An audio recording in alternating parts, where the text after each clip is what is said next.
All right, y'all, look, this is a time like I've never seen in my life. This war between Israel and Hamas is the perfect platform for the Antichrist to reveal himself. I'm going to show you exactly why I say that and exactly what I mean, because the amount of hatred that we've seen on both sides, and we've heard about some heartbreaking stories. It's almost hard to fathom. You can't even wrap your mind around the things that were taking place. Newborns being beheaded. Children having to watch their siblings lose their life in front of them. And then we got parents trying to pick up the pieces, trying to explain to the surviving children what's happening, right? Women in the streets being grabbed, snatched up, assaulted, left for dead. Then after the fact, spit on, kicked, assaulted some more. There's hatred on all sides, all sides. And as Christians, we got to understand something. God has a heart for Israel. We need to be praying for the things that God cares about. That's what we are called to do as believers. Your will be done. Not our will, your will be done. Because I know there's a lot of people on both sides, and let's just be real. I'm gonna be honest. We need to be praying for both sides, because on both sides there's people who have lost their lives. There's families that will forever be impacted, and it's a terrible situation. But when you have that much added to the equation, that much hatred, that much wickedness and evilness, all of which is deeply spiritual. This is deeply, deeply spiritual. This is a spiritual battle. This is a spiritual battle that we're seeing manifest physically. That's what it is.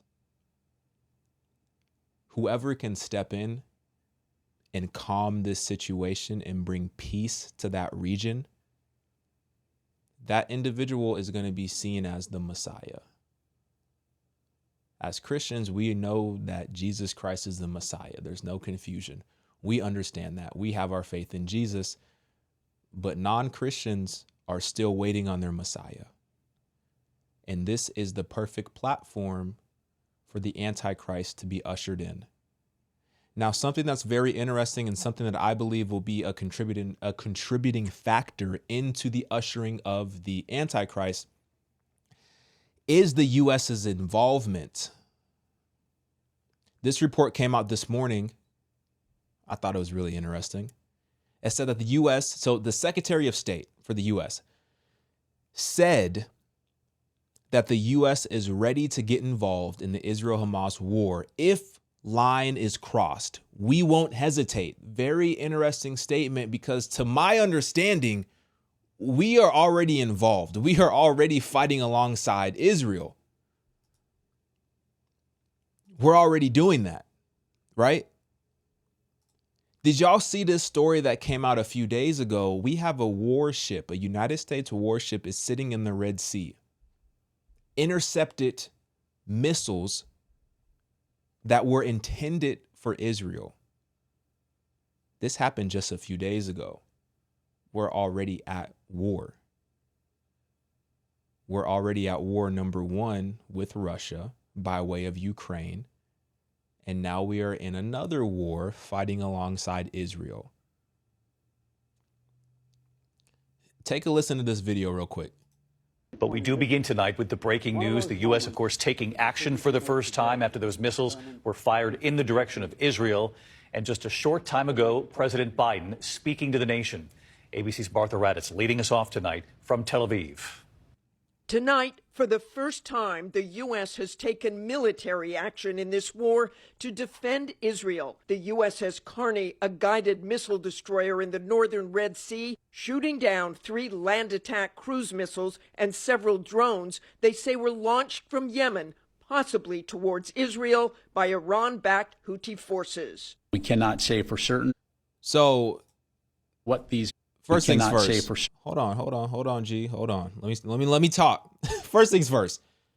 I I'm not a military expert. I don't think any of y'all assume that in the first place, but let me just be very clear.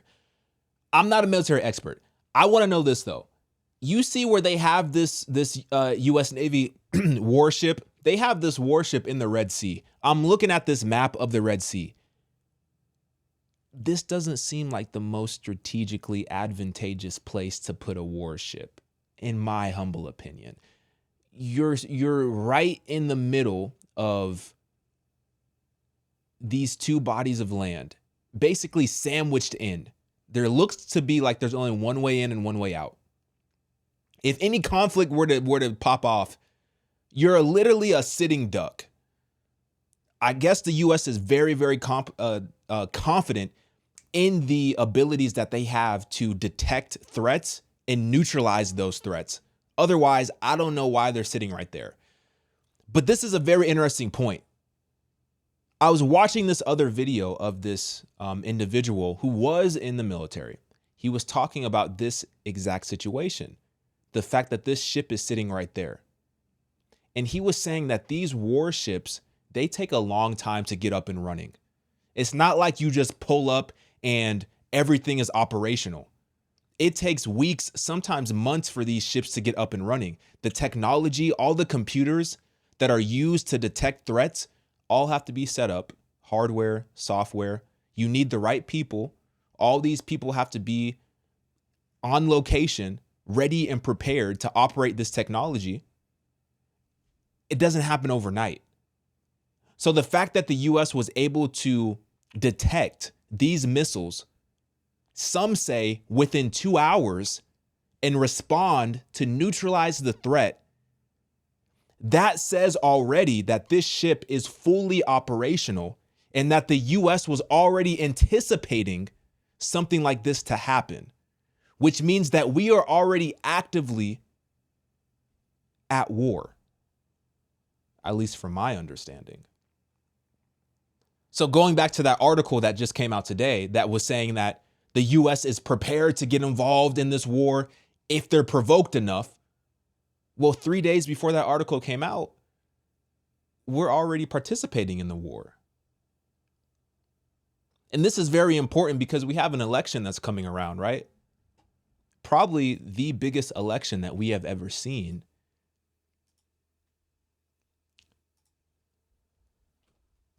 In the history of America. I mean, I ain't been around that long, but this is the biggest election that I can remember. And you've got Biden, who I'm not 100% confident that Biden is going to be the guy for the Democrats. I don't see it. I don't see how he beats Trump. Unless they're going to be doing some shady stuff, finessing the votes, I don't see how he beats Trump. I just don't see it. And they don't even want him to debate. So they don't want Biden on a debate stage, which I think is actually very smart because he would get annihilated. But how are you going to win against Trump if you're not even participating in any dialogue? Well, I guess we've seen it before in the previous election. He was hiding and he still won. But this is a totally different time. This is totally different conflict. There's so much more at stake. You know what I'm saying? I want to show you this real quick, just to kind of set the stage, because Biden, he said something during this 60 Minutes interview that I thought was like the opening scene of a movie. It almost gave me the chills. Let me show you what he said. Are the wars in Israel and Ukraine more than the United States can take on at the same time? We're the United States of America, for God's sake. The most powerful nation in the history, not in the world, in the history of the world. The history of the world. We can take care of both of these and still maintain our overall international defense. We have the capacity to do this, and we have an obligation to. We are the essential nation, as to paraphrase the former. Okay. I'm gonna spare him before he starts. Now you got me stuttering, Biden. This, I can't even watch this, man. It's rubbing off on me. He said, of course we can handle these wars. We are the most powerful nation in the history of the world.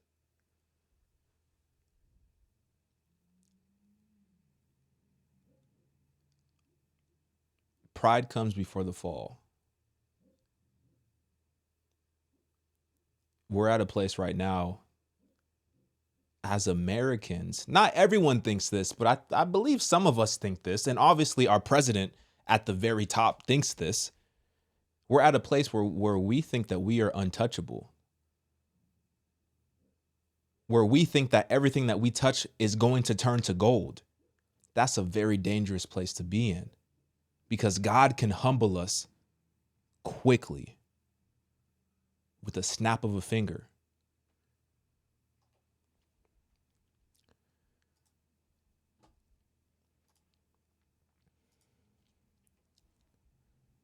Trump is crushing his GOP competition in polls and cash. Nobody can compete with Trump. Really, in my opinion, and I think a lot of people might agree with me, it's Trump's race to lose. Unless they do some shady stuff, like I said, finessing the votes, assuming that we have just a fair and honest election, it's really Trump's to lose. The only thing that I could see that might pose some competition for Trump is, and this is a very real possibility, is if the Democrats run Gavin Newsom. If the Democrats run Gavin Newsom, which in my opinion, from a strategic standpoint on their side, I believe is the right move, because Gavin Newsom is a much stronger candidate than Biden. As a politician, I think if Gavin Newsom got into office, it would be worse than what we see from Biden. But as a politician who can speak and hold his own on a debate stage, he's the clear choice from a Democratic standpoint. But even then, I don't see him beating Trump. Not right now. Not right now. I don't see it. And I think Trump knows that as well. And Trump was asked about this Israel situation, and he said something that I need to show y'all because it's the basis for this entire video. Let me play this and then we'll have a conversation about it. And I predicted the war. A lot of the newspapers, thank you very much, fellas, they've been very generous to me. I predicted war in Israel immediately after it was announced that Joe Biden gave the $6 billion to Iran. They got so much money. At this time, Israel and the United States need a very strong partnership and leadership. I got to have strong leaders. You don't have strong leaders, it doesn't matter how many army tanks you have. In addition to the billions of dollars given to Hamas, top funder Iran, Joe Biden restored hundreds of millions of dollars to the very corrupt Palestinian entities. He gave them hundreds of millions of dollars. Many people didn't even know it. Wonder what deal he made. Joe Biden betrayed Israel. He betrayed our country. As president, I will once again stand with Israel, and we will cut off the money to Palestinian terrorists on day one. We'll cut it off on day one. And Biden and Obama were terrible to Israel because they begged him. Bibi Netanyahu came here, begged Obama, begged him, please, sir. I mean, he literally, the way he was talking, it was the craziest thing. He was begging him, don't do the Iran nuclear deal. I ended it. And if we had our administration, we would have had a deal with Iran already. It would have been a good deal. They wouldn't have had a nuclear weapon. Now they're 3 months away from having a nuclear weapon. And once they have a nuclear weapon, the conversations become much more difficult. This guy, this poor, sad sack of a president that we have, will lead us into World War III, 100%. I've made and I hope that's a prediction that I'm wrong on. But we've never been closer. We've never been closer than we are right now. And he tweaks the wrong people at the wrong time. He says the wrong thing at the wrong time. If he says anything at all, he's not respected at all. It's a disgrace. They spend all their money with the DOJ on screwing opponents. That's what they do. That's all they're good at. You are closer to World War III, and I can say this, if I'm elected, I'm the only one that can say it, you will never have World War III. You will not have World War III. Less than 4 years ago, we had the historic Abraham Accords, which... I thought that was really interesting. He said, I'm the only one, essentially, who could stop this. I'm the only one who can stop this upcoming war.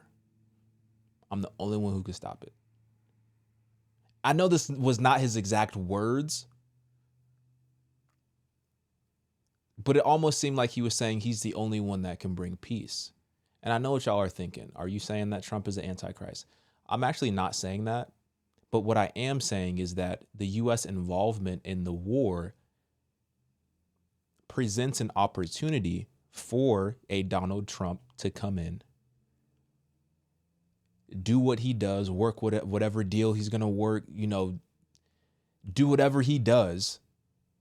He's very confident that he can shut this down and bring peace. So whatever that looks like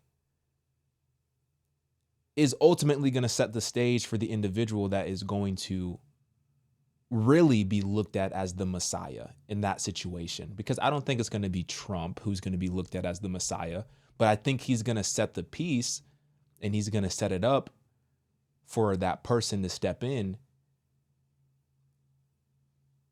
and be hailed and looked at as the Messiah. However it plays out. I don't know how it plays out, but in my head, I could see a world where something like that plays out, if you understand what I'm trying to say. Some of y'all will get it. Some of y'all are not going to get it. It is what it is. It is what it is. I don't know if y'all saw this video. I thought it was extremely interesting. I say that about every single video. This is a TikTok from AOC Network. The title is What Happens in Israel Before Jesus' Return. Take a listen. So when does the Bible say peace will finally happen in Israel? Well, look at what Jesus says. So he says right before he's about to return, it will be as it was in the days of Noah. Okay, so how was it in the days of Noah? Well, you go to Genesis and we see that it says that in the days of Noah, God says, I'm going to put an end to all people, for the earth is filled with violence. Now, you got to go deeper when you come to the Bible. You look at the word for violence in the Hebrew, and God literally says, I'm going to put an end to things because the world is filled with the Hebrew word Hamas. Now, will peace come to Israel? Look what Zechariah says. There will be peace in Israel, but not when we expect it. Because it says that right before the Lord comes, the Messiah, to reign on earth, it says nations will be gathered to Jerusalem to fight against it. It says all these things will be happening here, and there will be exile. And then it says the Lord will go out and fight against those nations as he fights on a day of battle. And then there will be peace. Then he will come, set up the kingdom, and the Lord will be king over the whole earth. And so basically, the peace that we're all looking for, praying for, will come when Jesus, the Messiah, returns. When he comes, sets up the kingdom, he's going to put an end to the battle. And the amazing thing is, this was written thousands of years ago. Thousands of years ago, it predicted that the earth will be filled with Hamas. It predicted that nations will still be trying to fight around the region of Israel. And the only way it's going to stop is when Jesus comes back. You can't make this stuff up, bro. And look what it says about Gaza. When you look at the word Gaza in the Old Testament, it's always some kind of destruction. It says, I will send fire upon the walls of Gaza. Gaza will be abandoned and left desolate. Gaza will writhe in agony. I mean, it's like all these prophecies saying that there's going to be trouble in Israel. There's going to be trouble in Gaza. But it's all going to be over when Jesus comes back. So I know we want peace. And the best way to get it is to come together in prayer. And pray the same prayer that Jesus said we should pray. Lord, your kingdom come, your will be done on earth as it is in heaven. No president's going to bring peace. I know they're going to promise that if I'm president, there's going to be peace over there. No, it's not going to be peace until Jesus comes back. And in fact, there will be a false peace. The Bible says there's going to be this Antichrist figure who arises. People are going to trust in him, but then he's going to create chaos too. So again, we're praying for the kingdom to come. Only then will there be peace. I think it's so interesting because you look at the situation that happened in Israel, from my understanding, from what I've heard, right?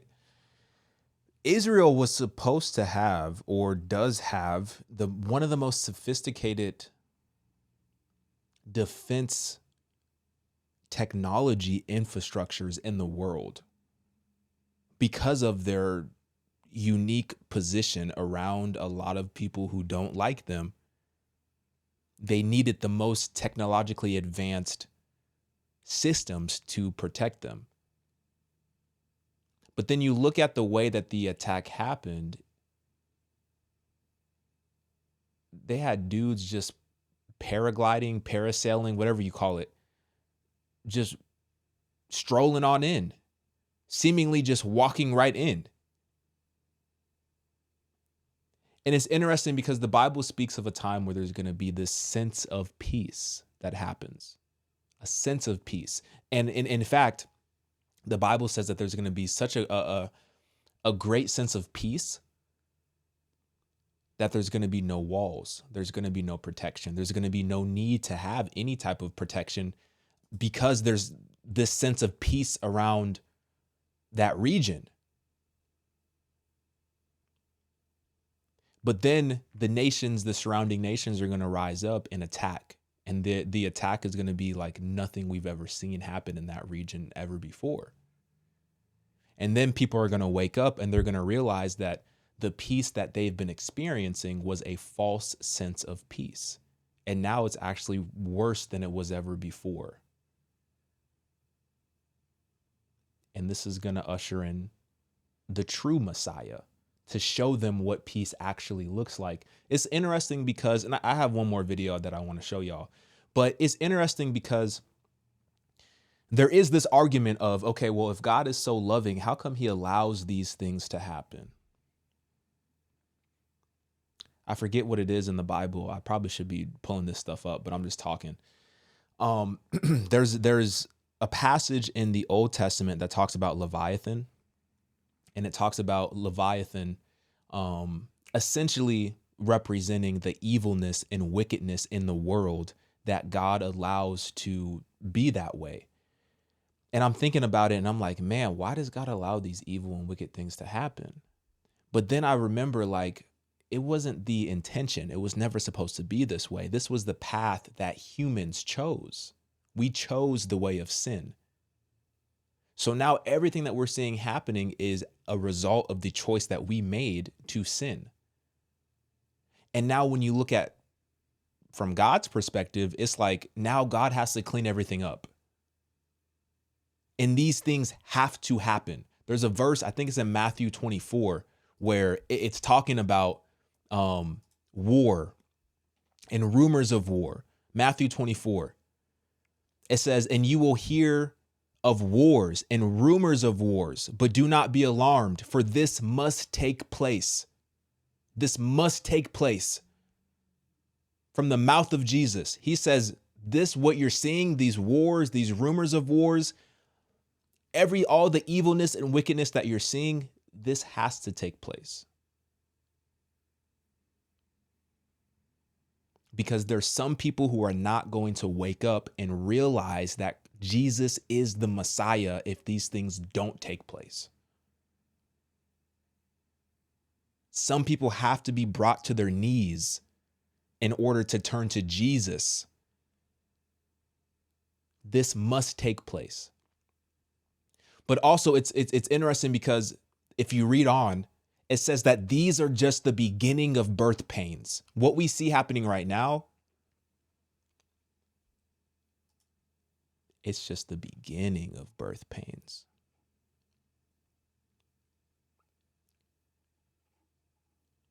As much as we've seen wickedness and evilness, these are just the beginning of birth pains. In Isaiah, in the Old Testament, Instead of saying birth pains, in the Old Testament, they say pangs. P-A-N-G. They say pangs. If you look at the definition for pangs, it's plural. One of the regularly recurrent pains that are characteristic of childbirth, usually used in plural. And it says disorder and distress incident, especially to a major social change. This is just the beginning of multiple pains that we are going to have to experience and go through. This is just the beginning.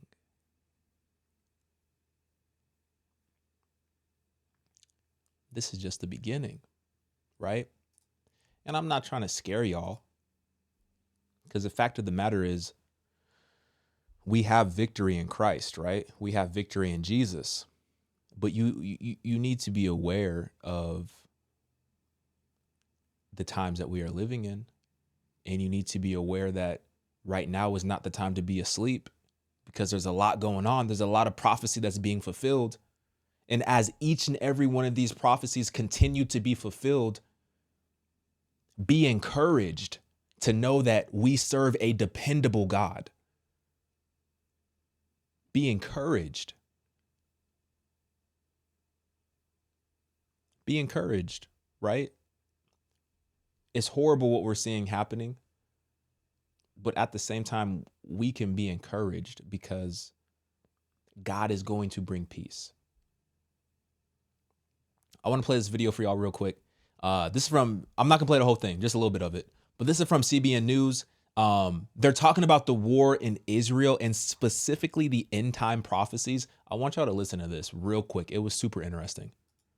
Yeah, absolutely. There's a coalition of nations that are surrounding Israel in the book of Ezekiel that essentially come against Israel, including Russia coming down from the north. So there's this alliance that's made between all of these nations. And by the way, every single one of them is a Muslim nation, with the exception, of course, of Russia. They all come together and they have a launch of an attack against Israel in a day. And the Bible describes that it's going to happen in the latter days. It happens during a time when there's a sense of peace and security in Israel and in the land. They're living in cities, unwalled cities that are unprotected. Well, obviously, this invasion has not happened. There's nothing in recorded history because it couldn't have happened before 1948 because there was no Israel. And since 1948, it certainly hasn't happened as well. So it has to be some future date. Many Bible scholars place it around the time of the beginning of what's known as the tribulation period, sometime after the rapture. But we don't know the exact date. We just know that it's going to come sometime in the latter days, but it certainly hasn't happened yet. So we're still waiting on that prophecy. And we're waiting to see some peace before that happens, it sounds like. Yeah, absolutely. Daniel 9:26 and 27 speaks of the Antichrist striking a peace treaty in Israel. Now, here's what's very interesting right now. Right now, there has just been created a war in the Middle East. There is more volatility. We don't know what else is going to happen in this war, how bad it's going to get. But at any time, if someone stepped in right now and just brought complete tranquility to those raging seas of war, that person would be hailed as the Messiah, as a supernatural sage, as a prince of peace, if you will. And the Bible says, and finally in the last days, that's going to happen. So I really do see this war as contributing to that boiling cauldron of the Middle East that will boil to an overboiling point that the Antichrist will eventually come in and bring peace to that. So yeah, it hasn't happened yet, but certainly is making those preconditions ready for that war. Making those preconditions ready for that war. It's setting the stage.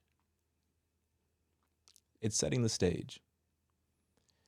And you know, if you think about it, going back to the conversation of these things have to happen, even as horrible as they are,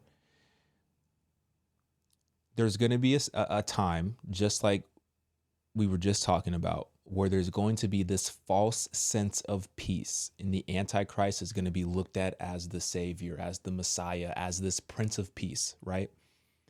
That time is going to come. Just imagine once the tides turn and once things start going from peaceful to worse than what they were before. Just imagine how the people are going to feel, what they're going to be going through. The Bible tells about how horrible it's going to be in those times. How the love of many is going to grow cold.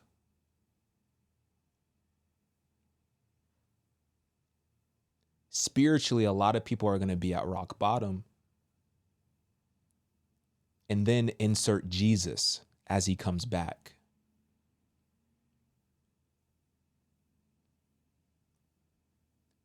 And now here's a true example of what peace is and what righteousness really is.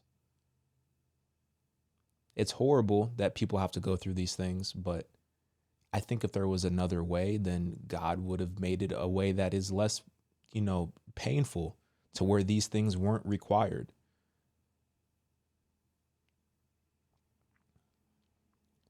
But what we need to do right now as believers is to believe in the Word of God. Read the Word of God, study the Word of God, meditate on the Word of God. Fill your minds with those things. Yes, this whole video might be perceived as being negative. I don't make it to scare you or anything like that. I make it to let you know of what is going on, but also to let you know that we serve a dependable God that is fulfilling prophecy, that will keep his promises, and ultimately will keep his promise of salvation for us sinful people who don't deserve it. So be filled with boldness, with encouragement right now in this moment, and understand what we are living through right now. And make sure that your house is in order. You know what I'm saying? Let me know what y'all think about this video. Like this video. Comment, subscribe. I'm out, y'all.